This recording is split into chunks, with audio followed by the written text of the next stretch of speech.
Mesdames et messieurs, bonsoir. Nous sommes samedi 13 avril. Bienvenue dans le 20h. Voici les titres. Le sommet extraordinaire de la communauté des États sahélo-sahariens s'est ouvert aujourd'hui à N'Djamena, capitale tchadienne. La Côte d'Ivoire est représentée par le vice-président Daniel Kablan-Duncan. L'entrée en vigueur du nouveau traité de la CENSAD est à l'ordre du jour. L'accent est mis sur la paix et la sécurité. Le Premier ministre Amadou Gon Coulibaly, en déplacement à l'étranger, présente les atouts du marché ivoirien en matière de transformation de l'ANACAD aux investisseurs américains. À la Chambre de commerce des États-Unis, il a évoqué le climat de paix et l'environnement propice aux affaires en Côte d'Ivoire. Le projet de réhabilitation des casernes de Côte d'Ivoire est entré dans sa phase active. Le ministre d'État, ministre de la Défense, Ahmed Bakayoko, a procédé à Yamoussoukro à l'inauguration de plusieurs infrastructures d'un coût de 6 milliards de francs CFA et devrait améliorer les conditions de travail des militaires. Enfin, au Soudan, le nouveau chef du conseil militaire, le général Abdel Fattah Bourhan, nouvel homme fort du pays, après une série d'engagements quelques heures après sa nomination, notamment la levée du couvre-feu et la libération de tous les manifestants arrêtés ces dernières semaines. Soyez les bienvenus sur RTI 1. Que dit le droit ivoirien sur la question des successions? Comment et quand léguer un héritage? Quels sont les conflits récurrents et comment les éviter surtout? Autant de questions que nous poserons à notre invitée de la page culture de ce samedi. Elle est la première femme agrégée de droit en Afrique, ancienne ministre de la Justice, première femme ivoirienne à postuler à une élection présidentielle. Elle est aujourd'hui membre du Conseil constitutionnel et de l'ASCAD. Anne-Jacqueline Lowes-Oble vient de publier Le droit ivoirien des successions. Bonsoir, Madame Jacqueline Oble. Bonsoir, Madame Goura. Alors, les successions et vous, c'est une histoire qui ne date pas d'aujourd'hui. Cela fait 37 ans maintenant que vous en parlez. C'est un sujet sensible, très délicat, et si vous me permettez l'expression, un sujet macabre, parce qu'on parle de mort. Oh là là, un sujet macabre, on parle de mort, c'est vrai. Mais vous savez bien que la mort fait partie de notre humanité. Et puisqu'on n'y peut rien, il faut essayer de voir comment est-ce que après notre mort, les choses peuvent bien se passer. On ne peut pas prévoir la mort, mais on peut prévoir les choses après sa mort. On ne peut pas éviter la mort, mais on peut prévoir les conséquences de la mort. Et on va parler donc, c'est le droit ivoirien des successions. On va se retrouver dans une trentaine de minutes dans la page culture. À tout à l'heure. Tout à fait. Merci. Vous restez pour le moment avec nous. Nous allons partir pour N'Djamena, capitale tchadienne, où s'est ouvert ce samedi le sommet extraordinaire de la communauté des États sahélo-sahariens.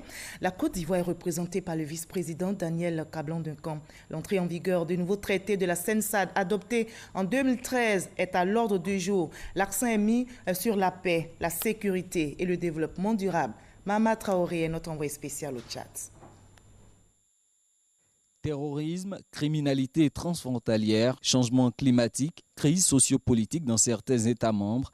Face à toutes ces menaces, il est temps d'imprimer une nouvelle dynamique à la CENSAD, la communauté des États sahélo-sahariens.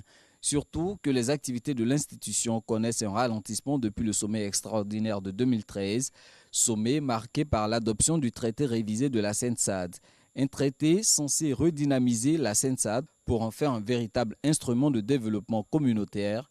Cette impulsion nouvelle sera désormais portée par un secrétariat exécutif en lieu et place de l'actuel secrétariat général.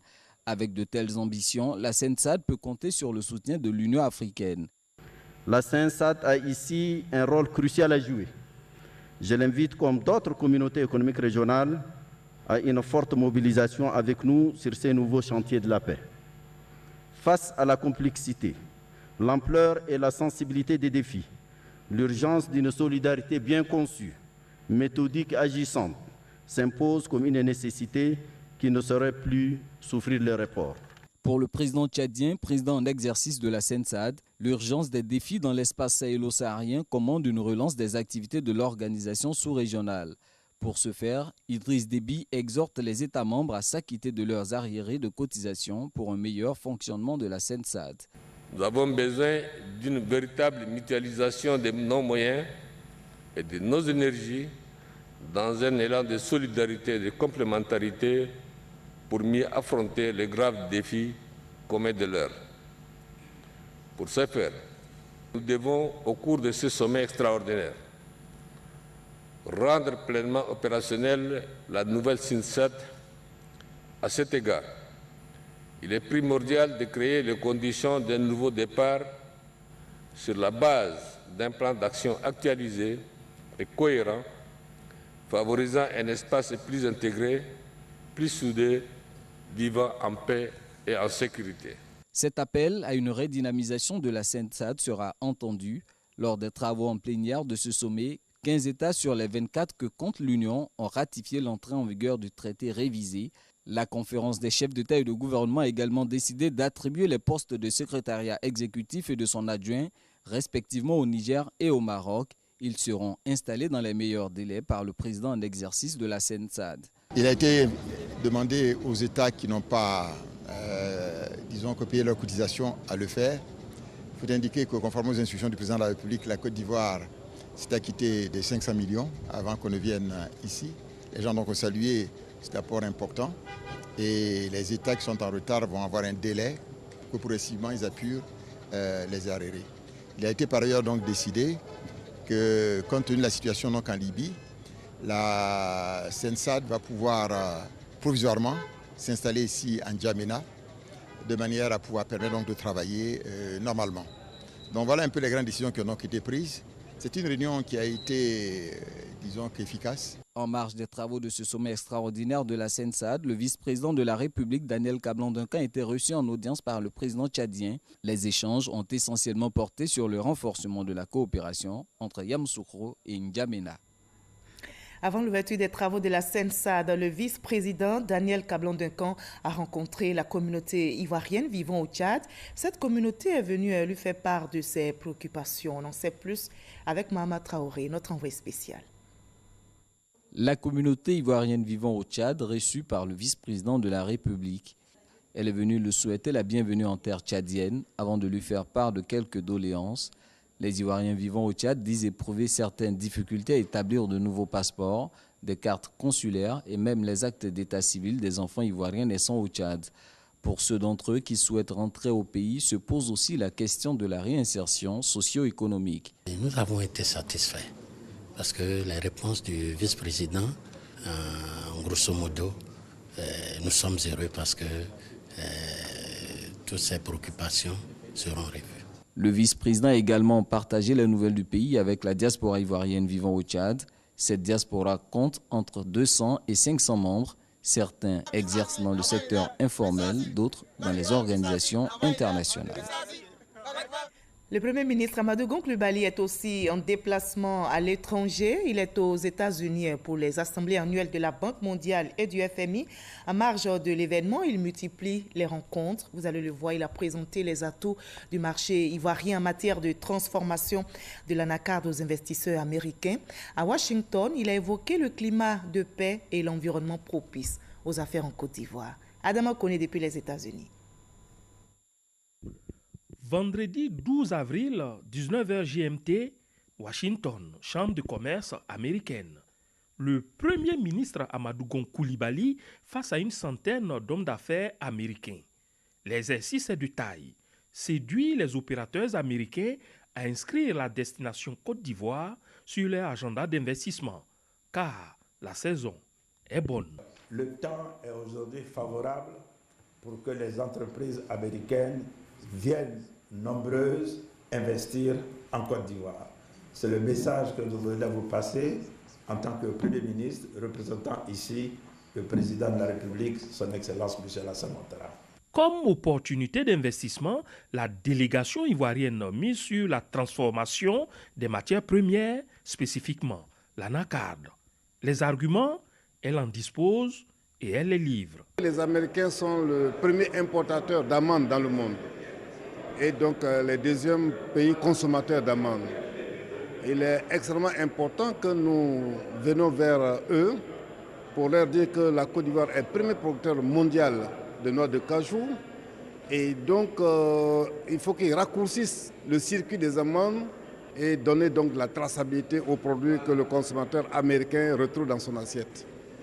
Nous considérons qu'au lieu d'avoir une production de la noix de cajou ivoirienne qui part donc au Vietnam ou en Inde pour être transformée avant d'être envoyés aux États-Unis pour la transformation finale, qu'il vaut mieux que nous établissions donc un partenariat qui permette que des industries américaines viennent s'installer en Côte d'Ivoire, transforment avec des Ivoiriens la noix de cajou en Côte d'Ivoire et l'exportent vers le marché américain. À la sortie du huis clos après la séance d'ouverture, les investisseurs américains manifestent leur sensibilité à l'avantage comparatif que représente le marché ivoirien dans la sous-région. Mais pour moi, la Côte d'Ivoire aujourd'hui, le point le plus compétitif, c'est dans l'agrotransformation.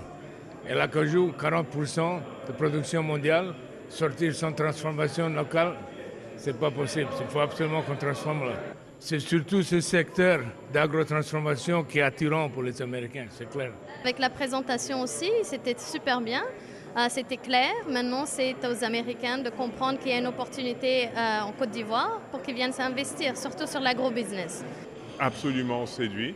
Moi, ce que j'aimerais, c'est avoir plus d'opportunités pour investir encore plus en Côte d'Ivoire, et avoir le Premier ministre qui est là et qui nous a donné plus d'informations a été vraiment bénéficiel pour nous aux États-Unis. Mission accomplie pour le Premier ministre, Amadou Gon Coulibaly évalue cette table ronde. Nous pensons que cela a été compris et j'ai bon espoir que dans les mois à venir, donc, des opérateurs américains viennent en Côte d'Ivoire donc, pour booster l'objectif de transformation de la noix de cajou tel que fixé par le président de la République. En marge des réunions de printemps du groupe de la Banque mondiale et du Fonds monétaire international FMI, cette offensive économique de la Côte d'Ivoire aura été un des points culminants du séjour du Premier ministre dans la capitale américaine, Washington.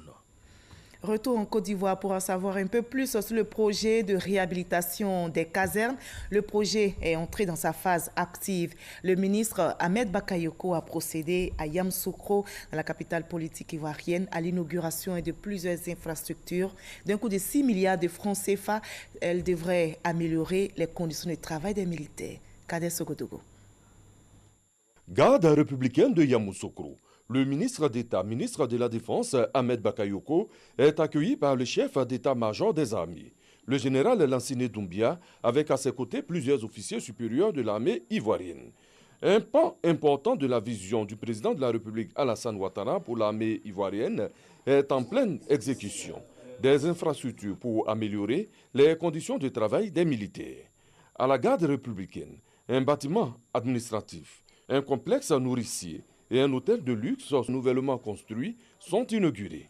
De la garde républicaine à l'EFA de Zambakro, le cap est vite franchi. 5 bâtiments sont inaugurés. Un hôtel, 2 dortoirs pour les stagiaires, un autre pour des bureaux et enfin un bâtiment cadre. À l'école des forces armées, Ahmed Bakayoko a également procédé à la pose de la première pierre de l'école de guerre. Les forces armées de Côte d'Ivoire veulent se doter des 3 niveaux d'enseignement militaire supérieur. Le cours d'état-major, qui est à sa 26e promotion, l'école de guerre, dont la première pierre est posée, et l'Institut d'études stratégiques et de défense, dont les bâtiments sont achevés et qui a déjà reçu sa première promotion. À Yamoussoukro, les forces spéciales n'ont pas été oubliées. Ces militaires sont dotés d'un complexe nourricier tout équipé. Vous êtes un bâtisseur, un visionnaire. Et cette entreprise n'aura certainement pas prospéré sans ces qualités que tout le monde devrait naturellement vous reconnaître. Cela nous impose de façon implicite un code de conduite envers l'objet offert et surtout envers l'heureux bienfaiteur. Il est clair que tout est mis en œuvre pour avoir une armée forte. Les gens croient que pour grandir, pour avoir ce qu'on richesse, c'est le prendre avec la force. Si on est croyant, c'est tout ce qu'on fait au quotidien qui fait qu'on a une rétribution. Donc soyons bien, soyons des bons militaires au service du pays. Et si notre pays est fort, grâce à un socle que l'armée, il va redistribuer ses bienfaits à l'armée.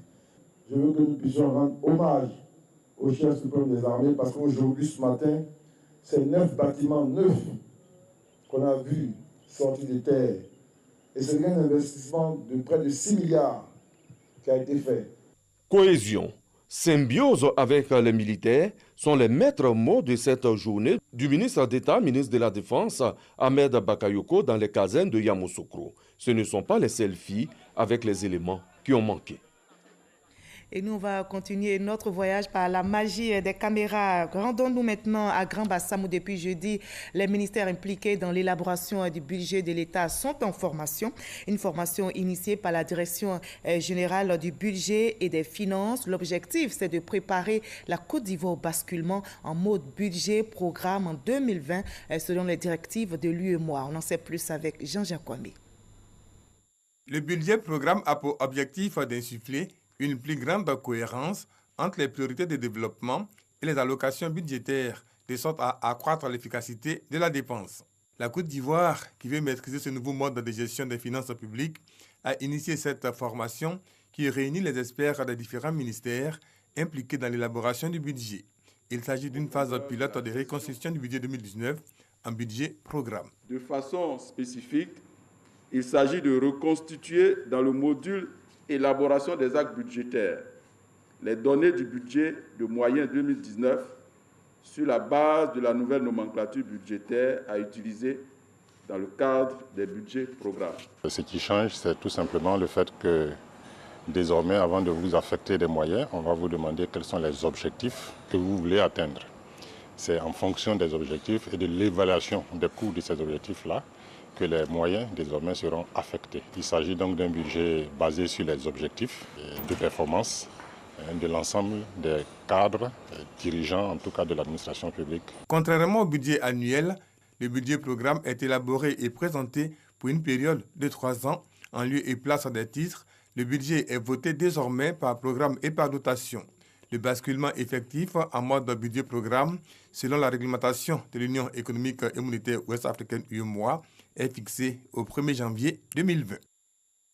Côte d'Ivoire, notre pays est signataire de plusieurs accords de promotion et de protection réciproque des investissements, 17 au total. Au regard des évolutions rapides des règles et des politiques d'investissement observées sur le plan international, régional et sous-régional, le ministère de l'Économie et des Finances veut faire de la prévention.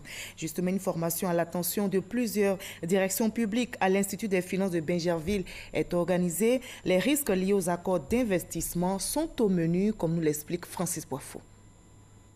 Ce sont des éléments qui favorisent l'installation des entreprises. Les accords de promotion et de protection de l'investissement étranger entre deux pays fixent les protections légales pour les investisseurs étrangers. De 1962 à ce jour, la Côte d'Ivoire en a signé 17. Des accords du même type signés par les pays en développement contiennent des clauses qui exposent les gouvernements ivoiriens à certains risques.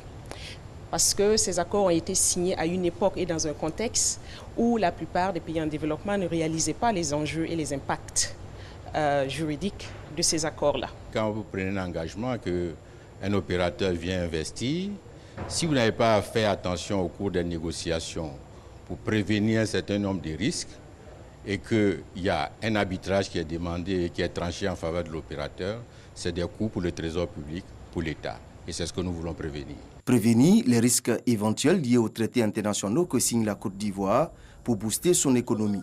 Voilà qui justifie cette formation organisée par la Direction générale de l'économie. Cette formation, elle s'est appuyée principalement sur les bonnes pratiques au niveau international et les bonnes pratiques au niveau africain dont pourrait s'inspirer la Côte d'Ivoire. On a aussi discuté du nouveau code des investissements de la Côte d'Ivoire qui est assez progressiste sur plusieurs aspects. 3 jours de cours et d'exercices pratiques liés à l'évolution des règles internationales de négociation pour en tirer des enseignements. Les participants souhaitent la création d'une structure ivoirienne dédiée au suivi et à l'application des clauses contenues dans les accords d'investissement. François Albert Amicha et son équipe ont mis le cap sur Koroko. Après les étapes de Yamoussoukro et de San Pedro, le ministre de la Ville est dans le nord ivoirien depuis hier vendredi pour s'imprégner des réalités du terrain et s'enquérir des problèmes que connaît la ville. Ami Sissoko. Korogo est la 3e étape de la tournée d'imprégnation à l'intérieur du pays du ministre de la Ville, François Albert Amicha. Une visite de terrain après celle de Yamoussoukro et de San Pedro pour s'imprégner du quotidien des populations. Surtout, faire l'état des lieux de la capitale du Poro en matière de salubrité, de voirie, d'urbanisation, d'assainissement et de mobilité urbaine. Nous sommes impressionnés après la visite de Korogo par l'état de salubrité de cette ville. Vous savez que le Premier ministre a un grand projet pour la ville de Korogo. Vous savez que le conseil municipal a été élu sur un programme de développement. Et vous savez également que le conseil régional prévoit des réalisations. Il s'agit pour nous d'harmoniser tout cela, de voir à court, moyen et long terme ce qui peut être fait pour que la ville de Korogo puisse remplir toutes ses ambitions et surtout répondre aux attentes des populations. La visite de terrain et la projection d'un film sur la ville de Korogo ont permis d'apprécier l'existant et de proposer aux autorités locales des solutions pour l'embellissement de la ville, choisie pour les compétitions de poule de la CAN 2023. J'ai déjà dit merci au ministère de la Ville et surtout au ministre lui-même d'être venu à Korogo, relever des sites qu'ils ont bien regardés, qui nous ont permis de comprendre non seulement les missions de ce ministère, ses attributions, mais surtout ce qu'il peut faire pour une ville, pour la rendre plus belle, plus coquette et plus viable. Après cette visite du ministre François Albert Amicha, les équipes techniques du ministère de la Ville et celles des collectivités continueront de travailler de concert sur la ville de Korogo en vue de proposer au gouvernement ce qu'il convient de faire pour la capitale du Poro. Depuis 2007, une brigade existe en Côte d'Ivoire pour veiller à la salubrité urbaine. Pour qu'elle soit plus efficace, le ministère de l'Assainissement et de la Salubrité a décidé de mieux la structurer, d'où l'organisation d'une rencontre sur la réforme de la brigade, une réunion qui a porté sur le toilettage des textes juridiques qui régissent le secteur. Grâce Kando. Adapter la brigade de salubrité à la nouvelle politique de gestion des déchets, rendre plus performantes ses activités et lutter contre l'incivisme des populations, des préoccupations qui seront prises en compte au cours de cette rencontre portant sur la réforme de la brigade de salubrité. La réforme s'articulera autour du toilettage des textes juridiques et l'élaboration d'un plan de travail efficace et dynamique. Les gens, il est tout normal de jeter les cleaners sur la route. Et pendant qu'ils le font, il y a les bonnes dames qui nettoient. Il faut qu'on ramène des gens aux fondamentaux. Les tests vont venir accompagner, ça va être plus répressif et puis ça va être appliqué. Pour la ministre Anne Ouloto, un changement de comportement des populations s'impose en matière de gestion des déchets. Les Rwandais, les Marocains, les Ghanéens et bien d'autres peuples en Afrique ont réussi à changer de comportement pour un cadre de vie propre et sain. Pourquoi les Ivoiriens n'y arriveraient-ils pas? Nous devons maintenant passer à la phase de coercition. La rencontre sera le lieu de proposer une plateforme de collaboration entre la brigade de salubrité et les autres entités de lutte contre la dégradation du cadre de vie. Le tout premier maire de la nouvelle commune d'Atiéguakro a été investi ce samedi en présence de plusieurs membres du gouvernement et de l'inspecteur général d'État, Awandoli Théophile. La cohésion sociale et le développement de Atiéguakro sont les grands défis de la nouvelle équipe municipale. Kadès Sogodogo. Le peuple nanafoué, avec à sa tête sa chefferie, est sorti massivement pour prendre part à l'investiture de son tout premier maire. Un événement de grande portée qui vient réconforter ce peuple qui a soif de développement. À ce propos, Jérôme Kouakou, le maire investi, est bien au parfum de la mission qui l'attend. C'est ensemble que nous allons bâtir notre belle cité, là où il fait bon vivre, là où nos parents seront fiers de nous. Son parrain, le gouverneur du district de Yamoussoukro, en bon père, met le nouveau maire sur la voie à suivre. Cela fait 9 ans depuis notre sortie de crise que nous construisons parce que nous sommes unis. Continuons plutôt sur cette voie. Les membres du gouvernement présent avaient également des conseils à donner. Diriger les hommes, ce n'est pas facile. Jérôme, quel que soit ce que tu feras, tu seras insulté, tu seras critiqué, mais tu dois tout faire pour tenir bon. Chers parents, l'avenir de vos enfants, l'avenir de Yamoussoukro et d'Atiéguakro se trouve dans le RHTP. Le parti du vrai rassemblement et du développement économique de la Côte d'Ivoire pour le bonheur des populations ivoiriennes. Le représentant du vice-président Daniel Kablan-Denkan, au patron de la cérémonie, montre également le chemin à suivre. Je vous félicite et vous demande d'inscrire vos actions dans la noble philosophie de l'oufouettisme, dans le RHDP, creuset d'unité, de rassemblement et de paix sous la haute autorité du président Alassane Ouattara, digne héritier du président Félix Houphouët-Boigny. Atié-Guakro aura un hôtel de ville dont la première pierre a été posée au cours de cette cérémonie. Érigé en commune le 3 mai 2018, Atié-Guakro a élu son tout premier maire, Jérôme Kwame, le 13 octobre 2018.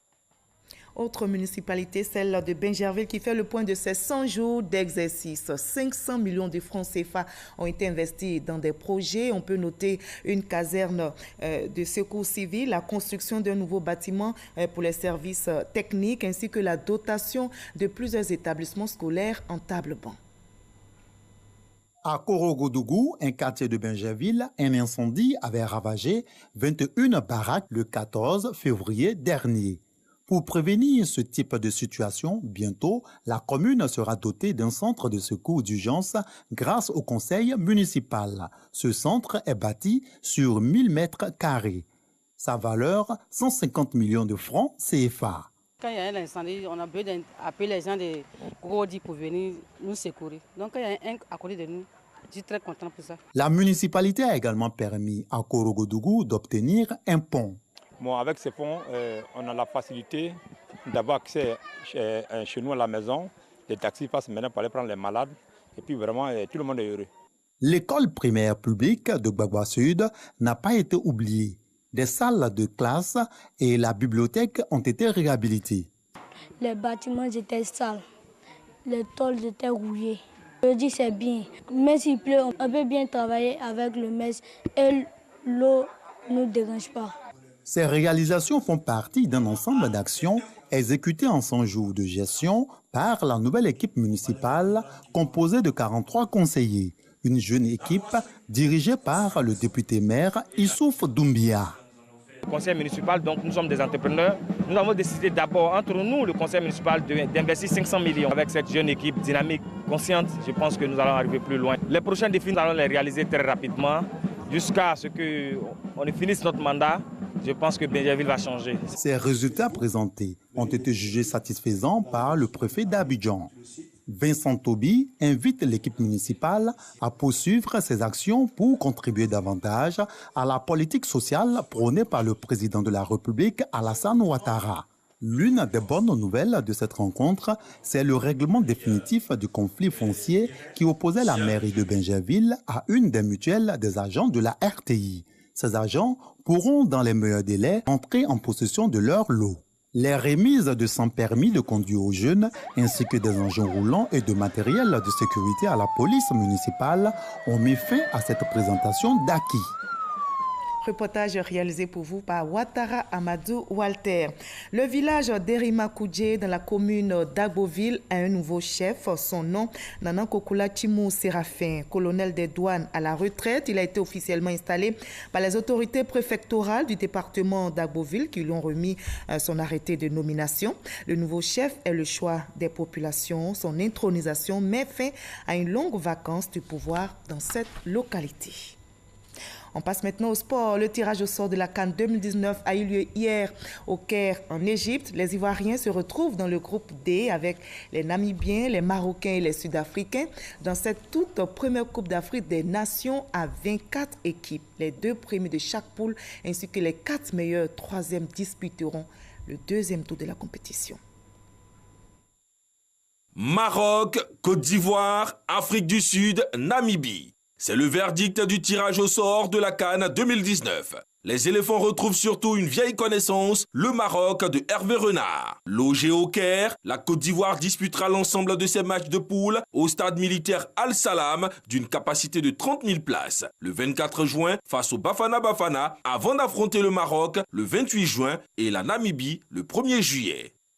L'Égypte, le pays hôte, bénéficie d'un tirage clément dans la poule A avec la RD Congo, l'Ouganda et le Zimbabwe, quand le champion en titre, le Cameroun, se retrouve dans la poule F avec le Ghana, le Bénin et la Guinée-Bissau. À l'étranger, au Soudan, le nouveau chef du conseil militaire, le général Abdel Fattah Bourhan, nouvel homme fort du pays, vient de s'exprimer 24 heures après sa nomination. Il a pris une série d'engagements, notamment la levée du couvre-feu. Il a ordonné la libération des manifestants emprisonnés. Il a aussi assuré que la période de transition ne dépassera pas 2 ans et annoncé qu'un gouvernement civil serait formé après des consultations. L'UE Magic Tour, prévu dans 6 villes du pays, est initié donc pour prôner la solidarité, la démocratie, l'éducation, l'environnement et la justice. L'UE Magic Tour démarre ce dimanche 14 avril. L'Union européenne, UE, veut bâtir une nouvelle alliance avec l'Afrique dans une relation gagnant-gagnant. Une alliance basée sur la solidarité, l'éducation, la justice sociale, la bonne gouvernance et bien d'autres valeurs. C'est pour promouvoir ces valeurs que l'UE Magic Tour a été instauré. Premier round, un débat avec les jeunes pour échanger sur ces valeurs. On a parlé beaucoup de l'éducation, importance de l'éducation, comment on peut engager, comment on peut sensibiliser les gens, d'amener surtout aussi des filles à l'école. C'est important, mais on a aussi parlé de la paix, de la réconciliation, on a parlé de l'environnement, comment préserver ces beaux pays pour les générations futures. L'épineuse question de l'immigration clandestine est abordée. Le représentant de l'Union européenne en Côte d'Ivoire se dit favorable à une migration régulière. Il faut ne pas uniquement parler de la migration illégale. Il faut parler de la migration tout court. La grande partie de la migration, c'est une migration tout à fait naturelle qui existait depuis toujours. C'est la migration légale. Pour mieux porter ces valeurs, la musique est associée avec le groupe Magic System. Nous avons voulu commencer symboliquement par cette rencontre avec les jeunes. Que ce soit les jeunes d'Abidjan, de Daloa, de Bouaké ou d'Odjéné, tous ces jeunes ont les mêmes valeurs. Et c'est de ces valeurs-là que nous allons parler au cours de cette tournée. Il y aura un partage avec les populations à qui nous allons rendre visite. Mais il est important qu'au sortir de ces UE Magic Tour, on retienne quelque chose. L'UE Magic Tour va sillonner 6 villes du pays, dont Abidjan, la capitale économique. La tournée démarre ce dimanche à la place Inch'Allah à Koumassi avec de nombreux artistes. Reportage réalisé par Issa Tchonayewe. Nous sommes samedi, c'est l'heure de parler culture.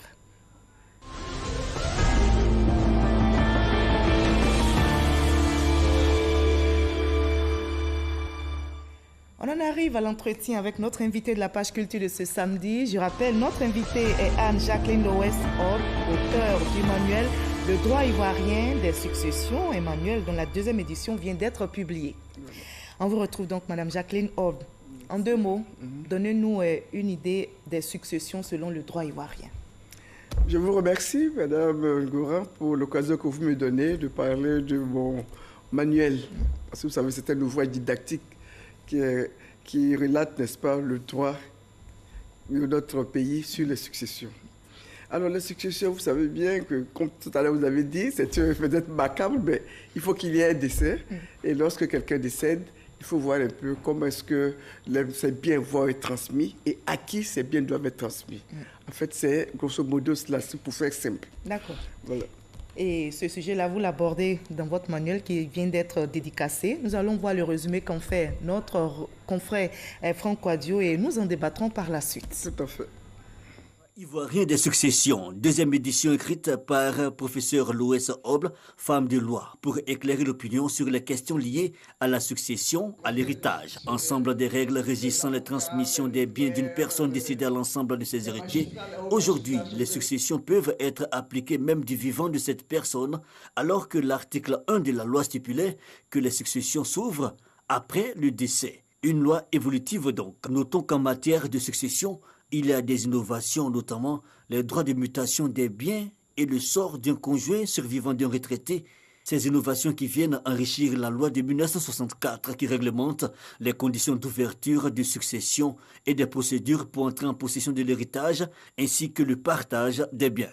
Il faut noter aussi que dans la société ivoirienne, les successions s'appliquent sans distinction de sexe ni de procédure selon l'article 22. Ainsi que les héritiers soient issus de différents mariages, qu'ils soient des enfants naturels simplement ou même des enfants adultérins, ils bénéficient des mêmes droits en matière de succession. Un essai de 370 pages écrit par le professeur de droit Jacqueline Louès-Oble. Le droit ivoirien des successions est déjà paru dans une première édition. Dites-nous, pourquoi est-il si important de préparer sa succession? Il est important d'abord parce que, comme on l'a dit, la succession, c'est régler tous les problèmes qui vont suivre votre décès. Et comme on ne peut pas éviter le décès, on peut au moins faire en sorte que la suite, ceux qu'on laisse, ne seront pas totalement laissés à eux seuls et que les problèmes qui vont pouvoir se poser peuvent être résolus. Quels sont les problèmes qui peuvent se poser? Les problèmes qui peuvent se poser, c'est d'abord de savoir qui doit venir à la succession.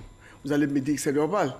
Parce que là, il faut quand même aller retourner un peu dans le passé pour voir qu'avant la loi de 64, les héritiers n'étaient pas ceux d'aujourd'hui. Qui sont ces héritiers? Autrefois, c'était selon le régime, parce que nous avions deux systèmes, le système patrilinéaire ou le système matrilinéaire. Et selon qu'on était dans le système patrilinéaire, c'était le frère du défunt qui était appelé à la succession. Et si on était dans le système matrilinéaire, c'était le neveu fils de la sœur. Vous voyez bien que c'était ces personnes. Et puis en plus, dans la tradition, c'était la succession aux fonctions. On ne succédait pas seulement aux biens, mais avec toutes les responsabilités qu'assumait le défunt. C'est-à-dire qu'il s'occupe de la femme, des enfants. Des enfants, etc. Et vous avez vu que dans ce système, dans ces deux systèmes, le conjoint survivant n'était pas appelé à la succession, les enfants non plus. Mais ils n'étaient pas laissés pour compte. Ce n'est pas toujours le cas, parce qu'on a vu aussi des enfants qui n'étaient pas pris en compte, qui étaient délaissés par moment. Bon, ça, ce sont des cas exceptionnels. Mais sinon, dans la tradition même, les enfants étaient pris en compte par l'héritier, n'est-ce pas? Et le conjoint survivant, si c'est la veuve et qu'elle est encore jeune, on pouvait lui trouver un autre mari, et on parle de lévira. Et si c'est un homme, parce qu'il était apprécié par sa famille, sa belle famille, on pouvait lui trouver une autre épouse, on parlait de sora. Ça, c'est dans la tradition. Mais en 1964, le législateur a voulu changer les choses. Pourquoi ça a changé? Mais ça a changé parce que d'abord, tout le système, la politique législative a changé. On estimait qu'il fallait passer de la grande famille à la famille nucléaire. Il fallait passer de la propriété collective à la propriété individuelle. Et la conséquence, c'est que lorsque vous travaillez et que vous achetez des biens, votre souhait, c'est que ces biens soient transmis à vos enfants. Et donc, on est passé alors de la succession horizontale de frère à frère, d'oncle à neveu, à la succession verticale de père à fils. Justement, dans cette succession verticale de père en fils, est-ce qu'on prend en compte le côté traditionnel? Parce que vous êtes d'accord avec moi que dans la conception des sociétés traditionnelles ivoiriennes, on estime que cette loi de 1964 est une loi étrangère. Il faut toujours faire référence aux anciennes, à nos traditions. Oui, c'est vrai que la loi de 64 rompt avec la tradition.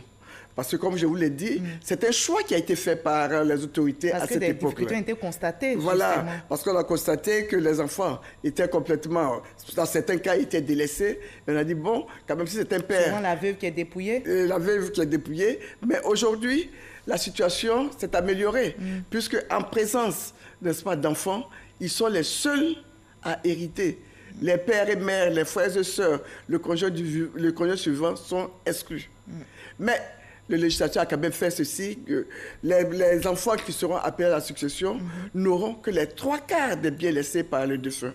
Donc il y a un quart dont que le défunt peut utiliser pour allotir certains parents, par exemple ses pères et mères s'ils lui survivent, ses frères et sœurs, son conjoint survivant. Il y a un problème parce que justement ce cas-là n'est pas souvent utilisé par le défunt. En principe, il devait pouvoir le faire soit par des donations, soit par testament. Mais s'il ne le fait pas du tout, bon, finalement, c'est la globalité de la succession qui va être transmise aux enfants. Et là, ça cause un problème. Alors, selon la loi de 64, les enfants héritent. Mais souvent, entre les héritiers eux-mêmes, il y a des conflits. Oui, il peut y avoir des conflits. D'abord parce que les héritiers peuvent être, n'est-ce pas, de différents lits. Comme on dit, il y a un père et peut-être plusieurs mères, où il y a des mariages successifs, et tout cela qui fait des enfants adultérins. Ou bien il y a des enfants naturels simples, des enfants adultérins, des enfants adoptifs. Mais tout cela, la loi a tout réglé en disant que tous les enfants Dès lors qu'ils ont leur filiation légalement établie, ils ont les mêmes droits. C'est-à-dire qu'il n'y a plus de privilège de masculinité, ça ne sera plus que les hommes. Il n'y a pas de privilège de primogéniture, ça ne sera pas le plus âgé. Donc tous les enfants, filles et garçons, auront les mêmes droits. Auront les mêmes droits, donc ont les mêmes droits. Ont les mêmes droits, ils héritent des mêmes biens également. Tout à fait. D'accord. Alors, comme j'ai dit, il y a souvent des conflits parce que les traditions sont encore pesantes, les pesantesses socio-culturelles qu'il ne faut pas ignorer. Dans ce cas, quand les enfants sont dépouillés de leurs biens, quelles sont les voies de recours? Mais les voies de recours, c'est qu'ils n'ont qu'à saisir le tribunal. Vous savez, lorsque vous avez la loi avec vous, la loi vous protège. Et à partir du moment où la loi indiquait que les enfants constituent le premier ordre d'héritier, s'ils sont dépouillés, ils saisissent le tribunal et les choses vont être mises dans l'ordre tout de suite. D'accord. Le problème, c'est que souvent, ils hésitent, ils n'y vont pas. Alors, s'ils ne vont pas devant le tribunal, là... S'ils sont mineurs et puis ils ont perdu leurs parents. Mais s'ils sont mineurs, s'ils ont perdu les 2 parents, ils ont au moins un tuteur. Et ce tuteur-là doit pouvoir agir à leur place. D'accord. Nous allons voir ensemble un témoignage, celui d'une veuve qui a été dépouillée de ses biens suite au décès de son époux. On va regarder et vous allez répondre à sa préoccupation. Totalement. Mon mari et moi sommes mariés il y a 30 ans maintenant. Nous sommes mariés sous la communauté des biens. Et malheureusement, le Seigneur l'a rappelé auprès de lui. Au lendemain de sa mort, un monsieur apparaît, se proclamant le fils de mon mari qu'il aurait eu avant de m'épouser.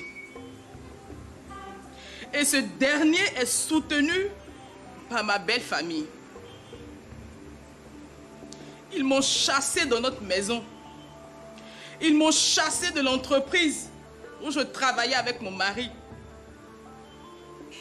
Avec tous ces efforts que j'ai fournis avec mon mari pour relever cette entreprise, il dit que c'est son héritage. Ils m'ont arraché la maison, ils m'ont arraché l'entreprise. Et en ce moment où je vous parle, je me promène chez des amis juste pour avoir un toit pour dormir. Alors dites-nous, Madame Jacqueline Orb, que doit-elle faire? Je suis vraiment désolé de ce qu'elle vient de nous dire. Désolé d'autant plus qu'elle est mariée légalement, comme on dit, devant le maire, et qu'elle est mariée sous le régime de la communauté de biens. En principe, lorsque vous êtes marié sous le régime de la communauté, à la liquidation de la communauté, chacun a la moitié de cette communauté. Donc, le défunt aura une moitié et le survivant des conjoints aura également la moitié. Et donc, déjà, à ce niveau-là, elle devait pouvoir avoir la moitié. Et en matière de succession, les droits successoraux vont s'exercer sur l'autre moitié revenant au défunt. Oui. Prenons en énuméré, soit 500 millions de francs CFA, qui est l'héritage. Oui. Donc, elle, en tant que conjointe survivante, non, 500 millions de francs, pas dit c'est l'héritage. Disons que le patrimoine laissé, n'est-ce pas, par les époux, c'est 500 millions. Ils sont mariés sur le régime de la communauté de biens. Donc, chacun aura 250 millions. Donc, la moitié du patrimoine. Et c'est sur les 250 autres millions du défunt auxquels on va ajouter des biens propres s'il en avait. Et c'est cela qui va constituer la masse successorale. Et sur ce point-là, le conjoint survivant n'est pas appelé à la succession dans la mesure où il y a des enfants. Elle nous parle d'un enfant qui serait venu, on ne sait pas quel, mais ça dépend. C'est un enfant hors mariage. Si c'est un enfant qui est né hors mariage, mais dont la filiation a été légalement établie, sûrement qu'il s'agit d'un enfant naturel simple. Si la filiation a été légalement établie, il a effectivement des droits dans la succession de son auteur. Mais cela n'explique pas qu'elle soit chassée de la maison. Parce qu'en fait, elle a la moitié. Tous les biens. Oui, elle a la moitié des biens. Dans ce cas, qu'est-ce qu'elle doit faire? Dans ce cas, elle n'a qu'à saisir le tribunal, et parce qu'elle doit avoir le certificat d'hérédité, elle a été mariée, elle a le certificat de décès, etc., l'acte de décès. Elle doit pouvoir montrer au juge qu'elle était mariée et, sous le régime de la communauté de biens et qu'elle doit pouvoir récupérer au moins la moitié de la communauté. D'accord. Alors, en 1983, malheureusement, l'heure nous persécute, le temps nous persécute. Une réforme intervient instituant 2 régimes, la communauté de biens et la séparation des biens. Mais le conjoint survivant n'est pas sur la liste des héritiers directs, ce sont les enfants. Oui. Alors, Pourquoi le législateur a-t-il décidé ainsi? A-t-il pris une telle décision? Oui, mais parce que la société ivoirienne évolue. Avant 1983, on n'avait qu'un seul régime. N'y a-t-il pas moyen d'améliorer cela quand même? Oui, on peut améliorer. Tous ceux qui étaient mariés à l'époque étaient mariés sous le régime de la communauté de biens. Et c'est pour cela que le législateur estimait qu'à partir du moment où, à la dissolution du mariage, l'époux survivant va avoir déjà la moitié de la communauté, il n'a peut-être pas jugé utile de lui donner encore une part dans la succession. Mais maintenant, à partir du moment où un deuxième régime a été instauré, qui est le régime de la séparation de biens, et lorsque vous êtes marié sur le régime de la séparation de biens, à la dissolution du mariage, vous ne pouvez vous attendre à rien, puisqu'il n'y a pas de communauté à partager. Et c'est à ce moment-là qu'il est vraiment important que le statut du conjoint survivant soit revu.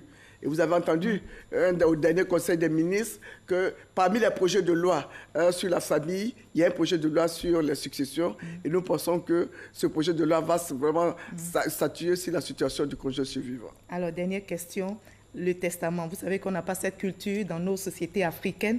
Et pourtant, vous dites, on doit organiser après sa mort. Oui. J'aime pas trop ce thème, mais il faut quand même organiser après sa mort. Alors, qu'est-ce que vous avez à dire à nous? Oui, je voudrais vraiment appeler nos concitoyens à faire, pour le moment, ce qu'on concerne le droit positif, ils ont la possibilité, pour les ascendants, les pères et mères, d'abord de procéder au partage de leurs biens, soit de leurs vivants, en remettant à chacun sa part, parce que là, ils sont les mieux placés pour savoir quelles sont les compétences des uns et des autres, ou le faire dans un testament. Dans le testament, bien sûr, on peut dire, vous êtes ingénieur, vous aimez agronome, je vous donne la plantation, vous êtes ceci, je vous donne... Vous répartissez déjà. Déjà, vous répartissez.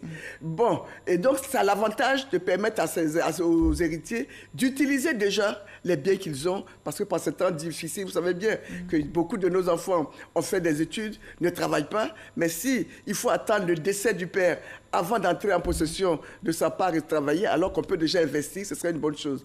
Donc, j'en appelle, n'est-ce pas, aux concitoyens pour leur dire, ceux qui ont des entreprises, ceux qui ont des grandes plantations, qu'ils impliquent déjà leurs enfants pour éviter qu'à leur décès, ces biens ne dépérissent. Parce que si vous avez une plantation, par exemple, d'anacarde ou d'EVA, et que les enfants ne s'intéressent pas à cela, quand vous serez plus là, ils ne s'intéresseront pas non plus à cela, alors que vous avez peiné pour créer cette plantation. Donc, il faut impliquer les enfants. Tout à fait. Pour préparer. Il faut préparer la suite, parce que sinon, c'est le chaos et c'est pas beau de voir qu'on a souffert pendant des années pour que les enfants se battent, que finalement on laisse les périls, les biens.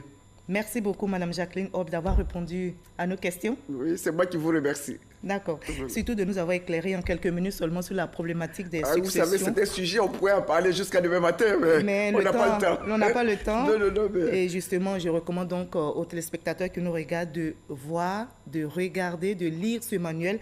Toutes les préoccupations, on trouve les réponses dans ce manuel. Merci d'avoir été avec nous sur ce plateau. Vous l'avez compris, ce journal est terminé. Il a été supervisé par Victorine Yaoyobo. Et merci à toute l'équipe technique, à l'équipe de réalisation. À 23h, Kolo Klubali prendra le relais pour un nouveau journal. Moi, je vous dis à demain, 20h. Prévoyez demain.